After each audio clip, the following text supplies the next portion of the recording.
ഇത് ഇന്നലെ രാത്രി ഇവിടെ അടുത്ത് കടയിൽ പോയിട്ട് ഏട്ടൻ വാങ്ങിക്കൊണ്ടുവന്ന ഡയറി മിൽക്കാണ്. 10 രൂപേൻ്റെ ഡയറി മിൽക്കാണ്. 100 രൂപ കൊടുത്ത് 10 വാങ്ങിയിട്ടുണ്ട്. അപ്പോൾ ഇത് ഇന്നലെ പൊട്ടിച്ച് നോക്കിയപ്പോൾ കണ്ട കാഴ്ച ഇതാണ്. ഡയറി മിൽക്ക് ഈ രൂപത്തിൽ നിങ്ങൾ മുന്നേ കണ്ടിട്ടുണ്ടോ? കളിമണ്ണൊക്കെ പൊടിയുന്ന പോലെ ഇങ്ങനെ കിടക്കുന്നു.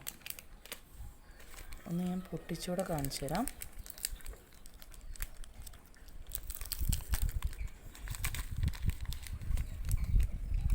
ഇത് കണ്ടോ ഗൈസ്? ഇതാണ് ഡയറി മിൽക്കിൻ്റെ അവസ്ഥ. ഇത് എക്സ്പയർഡ് അല്ല. ഫെബ്രുവരി 2024 പാക്കേജിൻ്റെ ഡേറ്റ് കാണിക്കുന്നത്. 2025 ജനുവരി വരെ ആണ് യൂസ് ബൈ ആയിട്ട് കൊടുത്തിരിക്കുന്നത്. അപ്പോൾ ഡയറി മിൽക്ക് വാങ്ങി കഴിക്കുന്നവർ ഇതൊക്കെ ഒന്ന് ശ്രദ്ധിച്ചാൽ നന്നായിരിക്കും.